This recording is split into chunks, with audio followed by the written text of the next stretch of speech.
ഒരു വ്യത്യസ്തമായ ക്യൂബിക്കിൾ പരിചയപ്പെടുത്താൻ വേണ്ടി വന്ന എറണാകുളത്ത് ലുലു മാളിൽ വന്നിരിക്കുന്നത് അവിടെ എക്സ്പാൻഷൻ വർക്കുകൾ നടന്നുകൊണ്ടിരിക്കുക. ക്യൂബിക്കിൾ എന്ന് പറയുമ്പോൾ HPL ഷീറ്റിൻ്റെ ഇതിലേക്കാണ് ക്യൂബിക്കിൾ നിർമ്മിക്കുന്നത്. HPL ഷീറ്റ് എന്ന് പറഞ്ഞാൽ നമുക്കറിയാം ഹൈ പ്രഷർ ലാമിനേറ്റ് ഷീറ്റാണ്. അപ്പോൾ നമ്മൾ ക്യൂബിക്കിൾ എന്തുകൊണ്ടാണ് HPL ഷീറ്റ് നിർമ്മിക്കുന്നത് വെച്ചിട്ടുണ്ടെങ്കിൽ ഒത്തിരി സ്പേസ് നമുക്ക് യൂട്ടിലൈസ് ചെയ്യാൻ വേണ്ടിയാണ്. സ്പേസ് എന്ന് പറഞ്ഞാൽ നമുക്കറിയാം നമുക്ക് വലിയ മാളുകളിലും ടൗണുകളിലൊക്കെ വലിയ വാഷ്റൂം പണിയുമ്പോൾ ഒത്തിരി സ്ഥലം സൗകര്യം വേണ്ടി വരും. ഇപ്പോൾ HPL ഷീറ്റ് പണിയുമ്പോൾ എന്താ വെച്ചിട്ടുണ്ടെങ്കിൽ 12 തിക്നെസ് എന്നിട്ട് വാള് പണിയും വരത്തുള്ളൂ.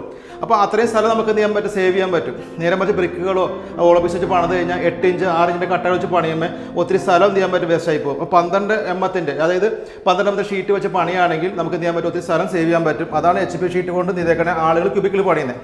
സാധാരണ ക്യൂബിക്കിൾ പണിയുന്നത് 1 മീറ്റർ ലെങ്ത്തിലും അതേപോലെ 1 മീറ്റർ വിത്തിലാണ് പണിയാറ്.